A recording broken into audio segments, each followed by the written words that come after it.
Okay, so regarding zeolites, I did a post yesterday about Dr. Sherry Tennypenny, and there was a really, what I thought was a nice woman, you know, with her children, sharing how, you know, things that were working, and then zeolite came up, and then as soon as I mentioned why I thought zeolites were not good, she blocked me, and that's fine. It is what it is, because she's been sold to. It might be her livelihood. I remember my friend Mark at the time, no longer my friend, because of the zeolite. You explain to people what the zeolite, like, look, don't get me wrong, as a father, and this is really my first principle. You know, I might be a holistic lifestyle coach trained by the Czech Institute, whatever. You know, I've done a whole post about that. It doesn't really mean anything. I was already a holistic dad. So when you get into the nuts and the bolts of the zeolites, you know, initially in about 2004, I thought it was good. I was doing a lot of work with Dr. Gabriel Cousins, conscious eating, spiritual nutrition, all that kind of stuff, Dr. David Jubb. And I genuinely thought that zeolite could be a good thing.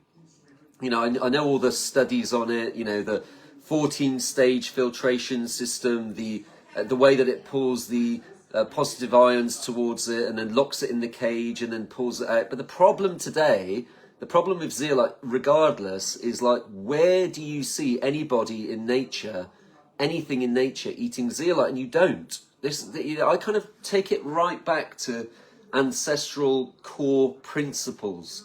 Like, is it in the family physician of 1900? Is it in the family physician of 1800? And the fact of the matter, is it in the dispensary? Is it in the, what's it called? The materia medica?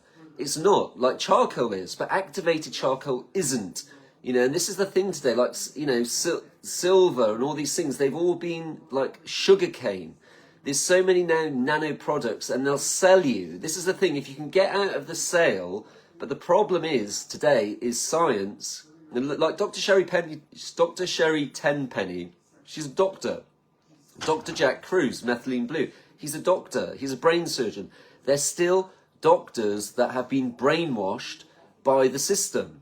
So they're still compartmentalized, and then they're going into the alternative, and they're alternatively compartmentalized. Because if you think about it, originally, everything would have been holistic.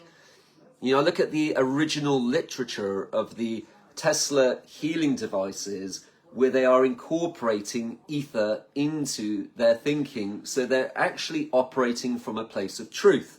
But when you're in a place of post-truth world, you've really got to get the brain cells functioning, and even though something may be sold to you as being good, you know that the funding and the white papers, they're always like, with a network, I've done network marketing. I have no issues with network marketed products, because you can get some really good nutraceuticals through network marketing. But the science is biased towards the product. So when a sales rep